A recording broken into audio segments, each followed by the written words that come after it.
عليه ونعوذ بالله من شرور أنفسنا ومن سيئات أعمالنا من يهده الله فلا مضل له ومن يضلله فلا هادي له ونشهد أن لا إله إلا الله وحده لا شريك له ونشهد أن سيدنا وحبيبنا ومولانا محمدا عبده ورسوله صلى الله تعالى على خير خلقه محمد وآله وأصحابه أجمعين. أما بعد فأعوذ بالله من الشيطان الرجيم. بسم الله الرحمن الرحيم. وإذ يعدكم الله إحدى الطائفتين أنها لكم وتودون أن غير ذات الشوكة تكون لكم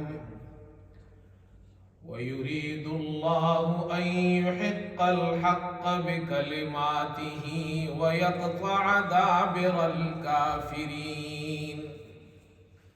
صدق الله مولانا العظيم. بزرگان محترم اور برادران عزیز، سیرت طیبہ کے حوالے سے گزشتہ جمعہ آپ حضرات کے سامنے سن 2 ہجری کے حالات اور واقعات بیان کیے گئے تھے،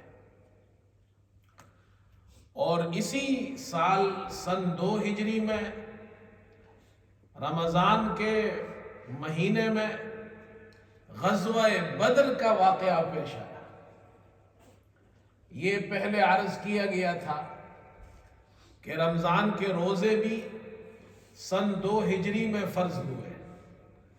پہلا رمضان ہے اور مسلمان پہلی مرتبہ روزہ رکھ رہے ہیں، اور اسلام کی تاریخ میں سب سے بڑا غزوہ بدر کہلاتا ہے.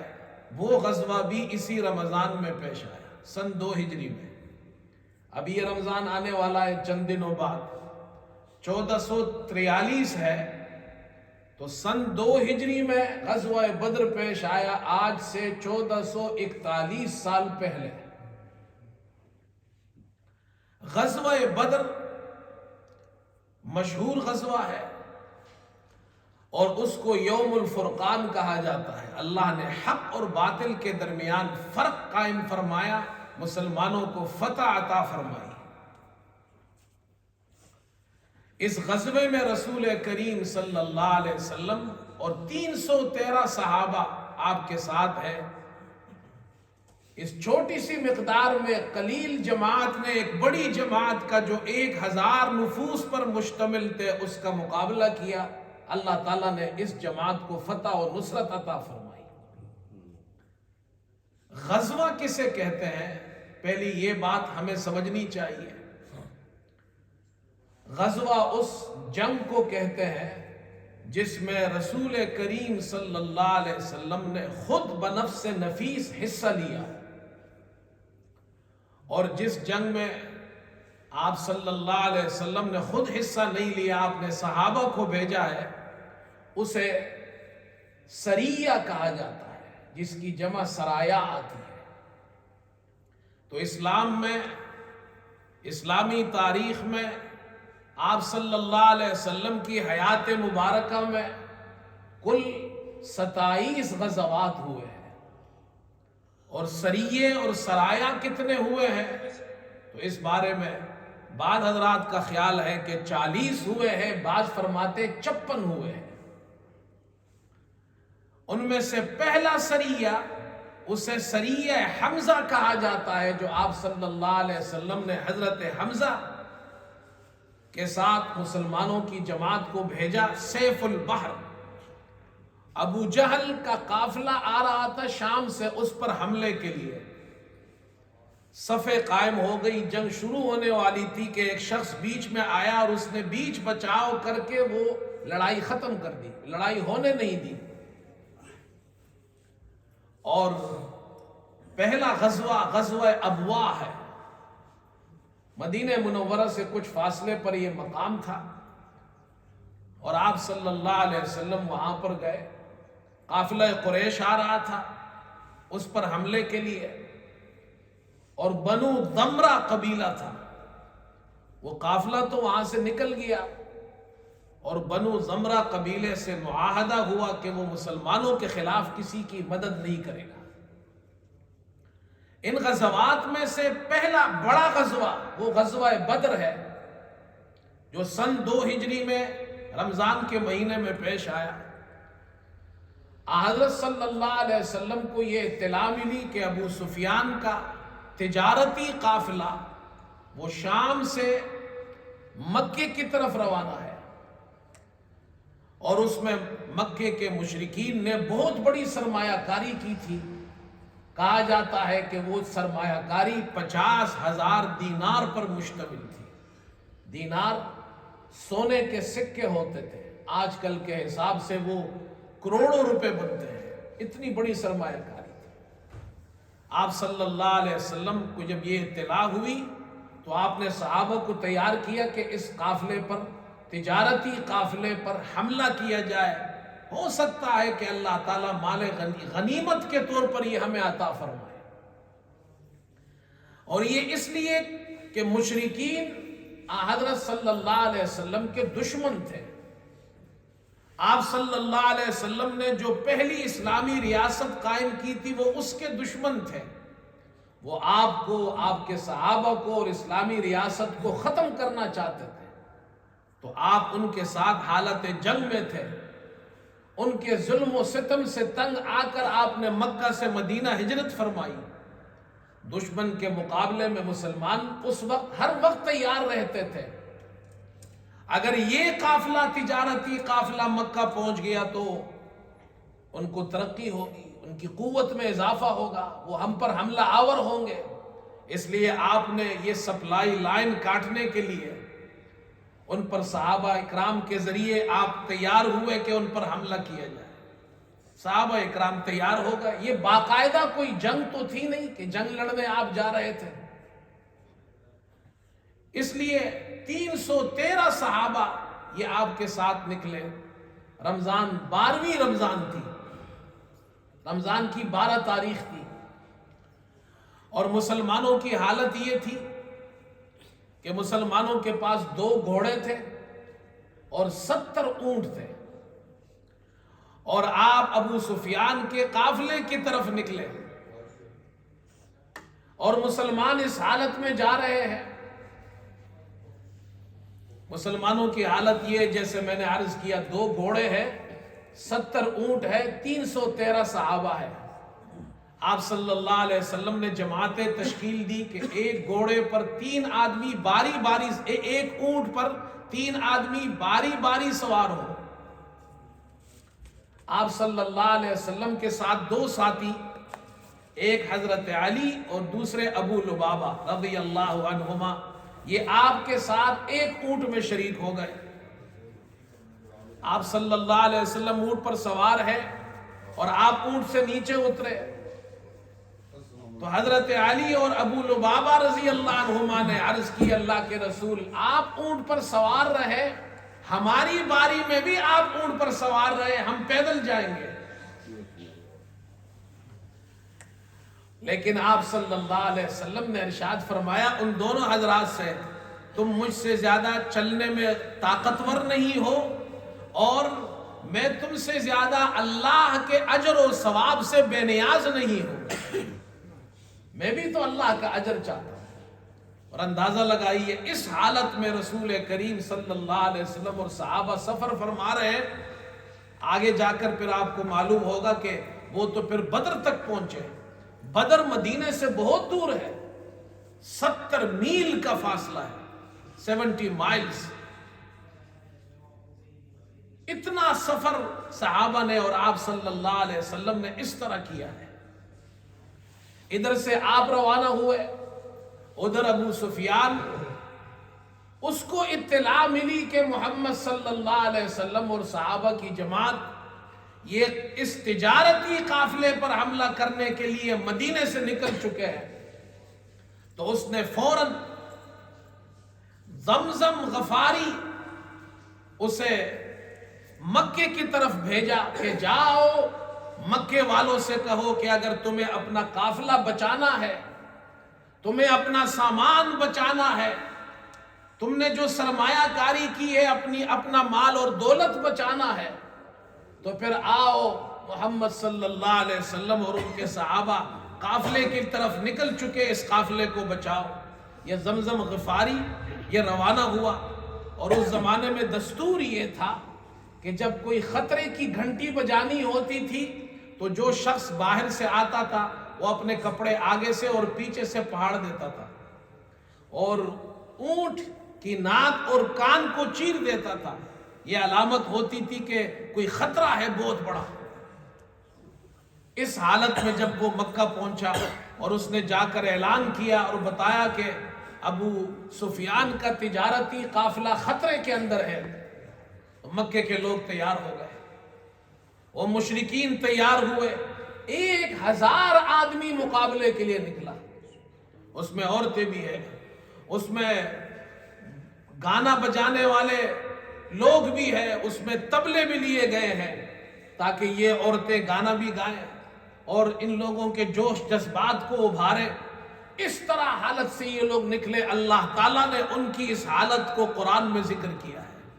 فرمایا وَلَا تَكُونُوا كَالَّذِينَ خَرَجُوا مِن دِيَارِهِمْ بَطَرًا وَرِئَاءَ النَّاسِ.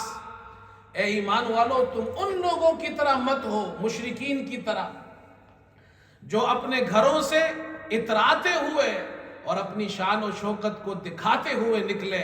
اس طرح اتراتے ہوئے ان کا نکلنا اللہ کو پسند نہیں، لہٰذا تمہیں اس طرح نہیں ہونا چاہیے. حضرت صلی اللہ علیہ وسلم ایک مقام پر پہنچے تو آپ کو اطلاع ملی کہ مشرکین 1000 کا لشکر لے کر مقابلے کے لیے نکلا ہے. تو آپ نے صحابہ اکرام سے مشورہ کیا. اب اندازہ لگائیے، یہ جو صحابہ نکلے تھے تو جنگ کے ارادے سے نہیں نکلے تھے، جلدی میں نکل آئے تھے. لیکن صحابہ اکرام کی شان دیکھیے. ابو بکر صدیق رضی اللہ تعالیٰ عنہ کھڑے ہوئے، انہوں نے خطبہ دیا اور فرمایا اے اللہ کے رسول، ہم تیار ہیں. جان نثاری کا اظہار کیا، ہم جان دینے کے لیے بھی تیار ہیں. حضرت عمر رضی اللہ عنہ ان کے بعد کھڑے ہوئے، انہوں نے خطبہ دیا، جان نثاری کا اظہار کیا. اور سب سے پہلا خطبہ حضرت ابو بکر صدیق رضی اللہ عنہ نے دیا ہے اس موقع پر. اس کے بعد حضرت عمر رضی اللہ تعالی عنہ نے دیا ہے. اس کے بعد حضرت مقداد نے دیا ہے. اور حضرت مقداد نے ارشاد فرمایا اے اللہ کے رسول، ہم آپ سے وہ بات نہیں کہیں گے جو بنی اسرائیل نے حضرت موسیٰ علیہ السلام سے کہی تھی، اذهب انت وربک فقاتلا انا ہاہنا قاعدون. آپ اور آپ کا رب جا کر قتال اور جنگ کرے، ہم تو یہاں بیٹھے ہیں. ہم آپ سے یہ نہیں کہیں گے، ہم تو یہ کہتے ہیں اذهب انت وربک فقاتلا انا معکما مقاتلون. آپ اور آپ کا رب بھی قتال کرے اور ہم بھی آپ کے ساتھ قتال کریں گے. آپ صلی اللہ علیہ وسلم چاہتے تھے کہ انصار ان کا مشورہ بھی آنا چاہیے. آپ نے فرمایا مجھے مشورہ دو. انصار سمجھ گئے. حضرت سعد رضی اللہ تعالیٰ عنہ کھڑے ہوئے، انصار کے سردار ہیں، اور انہوں نے پھر وہ خطبہ دیا. تاریخ کی کتابوں میں موجود ہے کہ جس جرأت کے ساتھ اور بہادری کے ساتھ انہوں نے اپنی جانثاری پیش کی. فرمایا اللہ کے رسول، ہم تو کسی اور ارادے سے نکلے تھے مدینے سے، لیکن یہاں کچھ اور معاملہ پیش آیا ہے، لیکن ہم آپ کے ساتھ جہاں آپ چاہے جانے کو تیار ہیں، سمندر میں کودنے کو بھی تیار ہیں. آپ صلی اللہ علیہ وسلم خوش ہوئے. اللہ تعالیٰ نے اس کا ذکر قرآن میں یوں فرمایا فرمایا کما اخرجک ربک من بیتک بالحق وان فریقا من المؤمنین لکارہون۔ اللہ فرماتے ہیں جس طرح اللہ نے آپ کو گھر سے یعنی مدینے سے باہر نکالا، یہ اللہ کا انعام ہے آپ کے اوپر۔ آپ تو جا رہے تھے ابو سفیان کے قافلے کی طرف اور نکل پڑے آپ بدر کی طرف۔ ہاں بعض تبائے اس کو ناپسند کر رہے تھے، کچھ صحابہ اکرام نے یہ مشورہ دیا کہ اللہ کے رسول ہم تو جنگ کے ارادے سے نہیں نکلے ہیں، ہم تو ابو سفیان کے قافلے کی طرف نکلے ہیں، اس تجارتی قافلے پر حملہ کرنے کی غرض سے نکلے ہیں، تیاری بھی نہیں کی ہے ہم نے۔ اللہ تعالیٰ نے اس کا ذکر فرمایا، لیکن ساتھ میں اللہ تعالیٰ نے اپنا انعام بھی ذکر فرمایا۔ فرمایا وَإِذْ يَعِدُكُمُ اللَّهُ إِحْدَى الطَّائِفَتَيْنِ أَنَّهَا لَكُمْ وَتَوَدُّونَ أَنَّ غَيْرَ ذَاتِ الشَّوْكَةِ لَكُمْ وَيُرِيدُ اللَّهُ أَن يُحِقَّ الْحَقَّ بِكَلِمَاتِهِ وَيَقْطَعَ دَابِرَ الْكَافِرِينَ۔ وہ وقت یاد کرو جب اللہ تعالیٰ تم سے وعدہ کر رہے تھے کہ تمہیں ایک جماعت ملے گی، وہ تمہاری ہوگی۔ ایک جماعت یعنی یا تو تجارتی قافلہ تمہارے ہاتھ آئے گا، یا وہ جو مشرکین تمہارے مقابلے میں نکلے ہیں ان پر اللہ تمہیں فتح دے گا۔ تم چاہتے تھے کہ غیر مسلح جماعت تمہاری ہو جائے، تم یہ چاہتے تھے کہ ہمیں ادھر جانا نہ پڑے 1000 کے مقابلے کے لیے، تجارتی قافلے پر حملے کے لیے ہم جائے، لیکن اللہ یہ چاہتا تھا ان یحق الحق بکلماتہ، اللہ تعالیٰ احقاق حق چاہتے تھے، اللہ تعالیٰ چاہتے تھے کہ اللہ تعالیٰ حق کو حق ثابت کرے، کافروں کی جڑ کو اللہ کاٹ دے۔ یہ اللہ کا انعام ہے تمہارے اوپر۔ چنانچہ بدر پہنچے آپ صلی اللہ علیہ وسلم، مشرکین بھی بدر پہنچے۔ مشرکین نے اس جگہ پر جہاں اچھی زمین تھی وہاں ڈیرا جمایا، اور پانی کا ایک کنواں بھی تھا وہاں۔ مسلمانوں کے پاس جو زمین آئی ریتیلی زمین تھی، پاؤں دستے تھے اس میں۔ صحابہ اکرام اس طرح وہاں پہنچے۔ جب وہاں پر پہنچے تو آپ صلی اللہ علیہ وسلم نے اللہ اکبر، اللہ کی مدد دیکھے، اللہ تعالیٰ کیسی مدد فرماتا ہے۔ بے سر و سامانی کی حالت میں یہ قافلہ، یہ جماعت پہنچی ہے، اللہ تعالیٰ کی مدد آنی شروع ہو گئی۔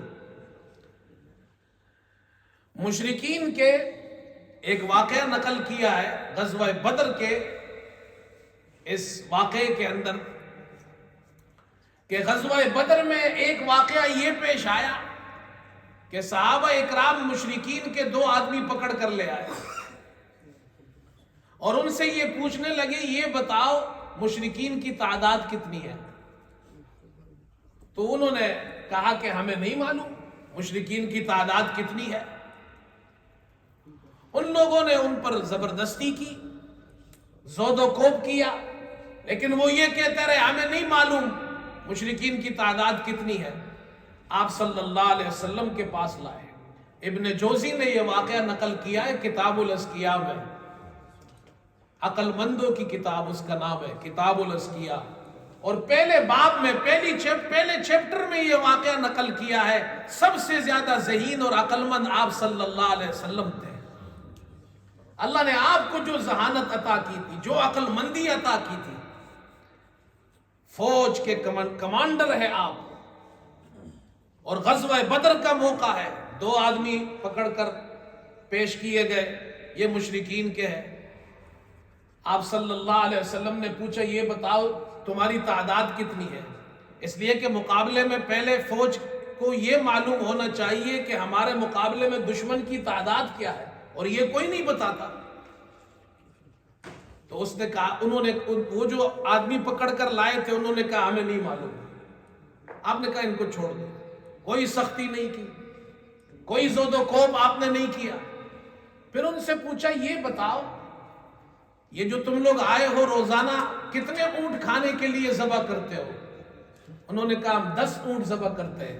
آپ نے فرمایا ہمیں معلوم ہو گیا تمہاری تعداد 1000 ہے، اس لیے کہ ایک اونٹ 100 آدمیوں کے لیے کافی ہوتا ہے۔ اللہ اکبر، کیا سمجھداری ہے! آپ صلی اللہ علیہ وسلم امام الانبیاء ہے، خاتم النبیین ہے، مسلمانوں کے لیڈر ہیں، مسلمانوں کے نبی اور رسول ہے، اور غزوہ بدر کے موقع پر جب آپ ایک کمانڈر بنتے ہیں تو پھر آپ صلی اللہ علیہ وسلم دشمن کے 2 آدمیوں کے منہ سے ان کی تعداد کس طرح نکالتے ہیں؟ پھر آگے دیکھیے، رات آئی، اللہ تبارک و تعالیٰ اس کو ذکر کر رہا ہے، اور اس پہ اللہ کی طرف سے کیا انعامات آئے۔ فرمایا اذ تستغیثون ربکم فاستجاب لکم انی ممدکم بألف من الملائکۃ مردفین۔ اے مسلمانوں، بدر کا وہ واقعہ یاد کرو جب تم اپنے رب کو پکار رہے تھے مدد کے لیے، اللہ نے تمہاری دعا سنی، تمہاری پکار کو سنا۔ اللہ تعالیٰ نے فرمایا میں تمہاری مدد کروں گا 1000 فرشتوں کو بھیج کر جو لگاتار آئیں گے۔ حضرت علی رضی اللہ عنہ فرماتے ہیں اس رات میں سب سو گئے سوائے رسول اللہ صلی اللہ علیہ وسلم کے۔ آپ جاگتے رہے، اللہ سے مانگتے رہے، اللہ کے سامنے گریہ وزاری کرتے رہے، اور یہ اللہ کی طرف سے ایک انعام تھا جس کا ذکر اللہ نے قرآن میں کچھ یوں فرمایا اذ یغشیکم النعاس امنۃ من، اللہ تعالیٰ نے ان کی تسکین کے لیے ان پر اونگ طاری کر دی۔ آپ مجھے بتائیں، دشمن کا مقابلہ ہو، دشمن کی تعداد 1000 ہو اور اپنی تعداد 313 ہو، اور کم ظاہری اسباب بھی کم ہو، اس حالت میں کسی کو نیند آتی ہے؟ لیکن اللہ تعالیٰ نے مسلمانوں پر اونگ طاری کر دی، سب پر، اور ان کی وجہ سے اللہ تعالیٰ نے ان کو سکون عطا فرمایا۔ یہ اللہ کا انعام ہے۔ اور اس کے ساتھ ایک انعام یہ بھی ذکر فرمایا وَيُنَزِّلُ عَلَيْكُم مِّنَ السَّمَاءِ مَاءً، آسمان سے اللہ نے پانی اتارا۔ وہ جو پانی اترا، جدھر مشرکین کی جماعت تھی، ان کا لشکر تھا، وہاں موسلادھار بارش ہوئی، ان کی زمین کیچڑ بن گئی، دلدل بن گئی۔ مسلمانوں کی طرف ہلکی بارش ہوئی، ہلکی بارش کی وجہ سے ریت سخت ہو گئی، چلنا پھرنا آسان ہو گیا، اور انہوں نے اپنے لیے چھوٹے چھوٹے تالاب بنا کر پانی بھی جمع کر لیا۔ یہ اللہ کا انعام تھا۔ دن ہوا، آپ صلی اللہ علیہ وسلم نے مسلمانوں کی صفیں بنائی۔ اب جنگ شروع ہونے والی ہے، ایک طرف مشرکین ہے، ایک طرف مسلمان ہے، بدر کا میدان ہے۔ آج بھی آپ جائے، بدر کا وہ میدان موجود ہے جہاں آپ صلی اللہ علیہ وسلم کے لیے چھپرا بنایا گیا تھا۔ اس چھپرے کی جگہ آج وہاں مسجد موجود ہے۔ میں الحمدللہ وہاں گیا ہوں، اس مسجد میں ہم نے نماز پڑھی ہے، اور بدر کے میدان کے قریب وہ مسجد بھی ہے جہاں آپ کے لیے صحابہ نے چھپرا بنایا تھا، سائبان تھا۔ آپ صلی اللہ علیہ وسلم اس سائبان کے نیچے بیٹھے ہیں، سامنے جنگ ہو رہی ہے، 313 صحابہ ہیں، اور سب سے پہلے عتبہ نکلا مشرکین کے طرف سے، مکے کا سردار ہے عتبہ، اپنے بھائی شیبہ اور اپنے بیٹے ولید کے ساتھ، یہ 3 آدمی نکلے۔ اور اس زمانے میں دستور یہ ہوتا تھا کہ جنگ شروع ہونے سے پہلے چیلنج کیا جاتا تھا، ہے کوئی جو میرا مقابلہ کرے؟ 3 آدمی نکلے اور انہوں نے کہا کوئی ہمارا مبارز ہو تو سامنے آئے، ہے کوئی مقابلہ کرنے والا جو سامنے آئے؟ 3 انصاری صحابی نکلے، کہا تم کون ہو؟ ہم انصاری ہیں۔ کہا نہیں، جو ہمارے برابر کے لوگ ہیں ان کو بھیجو، قریش کو بھیجو۔ آپ صلی اللہ علیہ وسلم نے 3 صحابہ بھیجے، حضرت علی، حضرت حمزہ، حضرت عبیدہ رضی اللہ عنہ۔ یہ تینوں آئے، منہ چھپے ہوئے تھے، کہا کون ہو؟ نام لیے، کہا ٹھیک ہے۔ اب حضرت علی رضی اللہ عنہ کا مقابلہ ہوا ولید سے، حضرت حمزہ کا مقابلہ ہوا شیبہ سے، اور حضرت ابو عبیدہ کا مقابلہ ہوا عتبہ سے۔ ابو عبیدہ اور عتبہ جب آپس میں لڑائی ان کی شروع ہوئی تو حضرت ابو عبیدہ زخمی ہو گئے، اور حضرت حمزہ نے ایک وار سے شیبہ کو قتل کر دیا، حضرت علی نے ایک وار سے ولید کو قتل کیا، اور فوراً آ کر عتبہ کو بھی اس کا بھی کام تمام کر دیا۔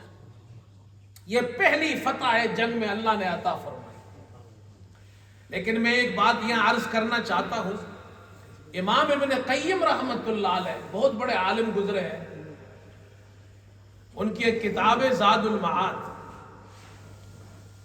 وہاں انہوں نے ایک چیپٹر قائم کیا ہے کہ مسلمان جو نام رکھتے ہیں، یعنی جو بچوں کے ہم نام رکھتے ہیں، ان ناموں کے اندر بھی اللہ تعالیٰ نے اثر رکھا ہے۔ اچھے نام رکھا کرو، اچھے ناموں کا اچھا اثر ہوتا ہے، اور یہ اثر اللہ تعالیٰ نے رکھا ہے۔ اور حضرت امام ابن قیم رحمت اللہ علیہ بدر کے اس واقعے کو نقل کرتے ہیں کہ 3 صحابہ حضرت علی، حمزہ، عبیدہ اور 3 مشرکین عتبہ، شیبہ، ولید مقابلہ ہوا، تینوں صحابہ یہ جیت گئے، یہ تینوں مشرکین مارے گئے۔ فرماتے کیف اقتز القدر مطابقت اسمائہم لاحوالہم، امام ابن قیم فرماتے ہیں جیسے ان کے نام تھے تقدیر نے ان کا فیصلہ بھی ویسا ہی کیا۔ حضرت علی کے نام علو بلندی ہے، حضرت حمزہ شیر کو کہتے ہیں، عبیدہ عبادت کرنے والا، اللہ کی عبادت کرنے والا۔ یہ تینوں نام اچھے نام ہیں، اچھا معنی ہے، بلندی ہے، طاقت ہے، اللہ کے طرف رجوع ہے اس کے اندر۔ ادھر 3 نام دیکھے، عتبہ عتب سے ہے، عتب عربی زبان میں کمی کو کہتے ہیں، خرابی کو کہتے ہیں۔ ولید چھوٹے بچے کو، بچہ کمزور ہوتا ہے۔ شیبہ بوڑھے کو کہتے ہیں، بوڑھا بھی کمزور ہوتا ہے۔ ان 3 ناموں کے اندر کمی تھی، کمزوری تھی، ان 3 ناموں کے اندر طاقت ہے، اللہ کی طرف رجوع اور بندگی ہے۔ اللہ نے ان 3 ناموں والوں کو ان 3 ناموں پر فتح عطا فرمائی ہے، اس لیے بچوں کے نام اچھے رکھو۔ آج کل تو رواج بن گیا ہے، کہتے جی ہم بچوں کے نام رکھتے ہیں، کہتے جی فلاں ایکٹر کا نام ہے۔ ہم لوگوں کو تو ایکٹروں سے فرصت نہیں ہے جی، کہتے جی فلاں ایکٹر کا نام ہے، فلاں سنگر کا نام ہے، اور جناب کیا ایکٹریس کا نام ہے، بچوں اور بچیوں کے نام اس پر رکھتے ہیں۔ بعض لوگ آتے ہیں کہتے ہیں مولوی صاحب ایسا نام بتاؤ جو کسی نے نہیں رکھا ہو۔ تو میری طرح ایک مولوی صاحب تھا، اس سے کسی نے پوچھا جی ایسا نام بتاؤ کہ میں اپنے بچے کا رکھوں، کسی نے نہیں رکھا ہو۔ اس نے کہا شیطان رکھ دو، اس لیے کہ کسی نے بھی اپنے بچے کا نام شیطان نہیں رکھا۔ یہ کیا طریقہ ہے بھائی؟ آپ نام رکھے، محمد رکھے صلی اللہ علیہ وسلم، عبداللہ رکھے، عبد الرحمن رکھے، ابو بکر رکھے، عثمان رکھے، علی رکھے، عمر رکھے، حسن رکھے، حسین رکھے، فاطمہ رکھے، عائشہ رکھے، ختیجہ رکھے، کتنے اچھے نام ہیں۔ لیکن ہم لوگوں کو تو فرصت ہی نہیں ہے، ہم کہتے ہیں ایکٹریس کے نام ہونے چاہیے، ایکٹروں کے نام ہونے چاہیے، کرکٹرز، فٹ بالرز۔ بعض لوگ غلط نام رکھتے ہیں اپنے بچوں کے۔